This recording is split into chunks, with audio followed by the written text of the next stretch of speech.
Andre Ferguson. I contributed to the balance and equation video for extra credit. Hi, Donna.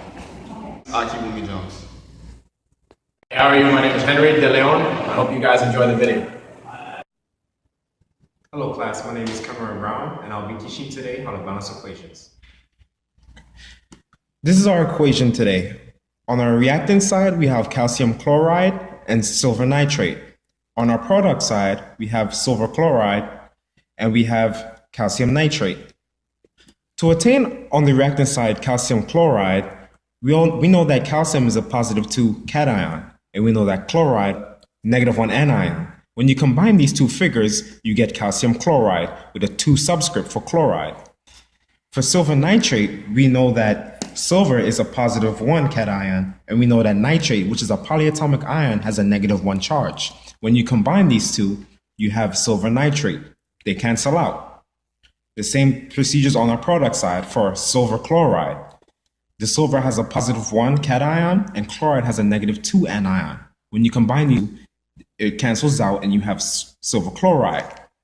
Now for calcium nitrate, calcium has a positive 2 cation, while nitrate has a negative 1 anion.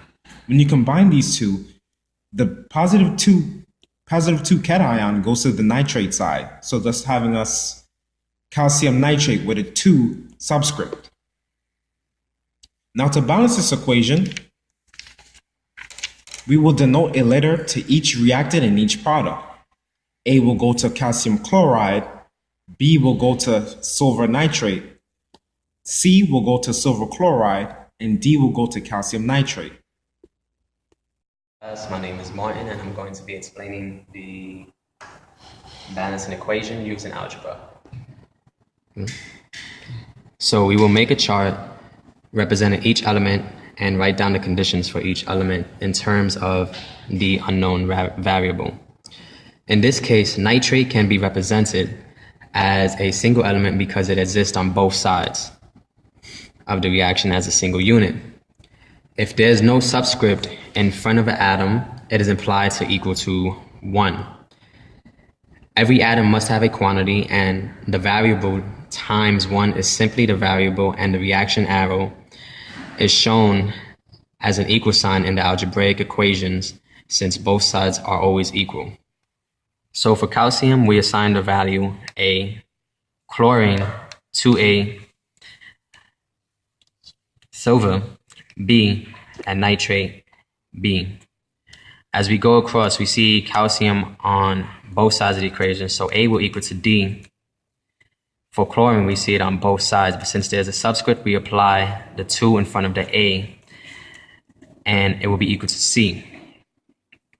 For silver, it appears on one side, on both sides of the equation, so we assign the value of B, and B will be equal to C. And for nitrate, B will be equal to 2D, and the subscript 2, the 2D representing the subscript 2 in the equation. Now that we have our equation set up, we solve for numerical values. So now we replace the alphabetical numbers with the numerical numbers. So A is equal to 1. And so since A is equal to 1, A is also equal to D, and D is equal to A. So D is also 1. And then C is equal to 2A because C is 2A because of the subscript. And then we have C is equal to 2. And since C is equal to 2, C is also equal to B. And since B is equal to C, then B is also 2. So A is equal to 1, B is equal to 2, C is also equal to 2, and D is equal to 1.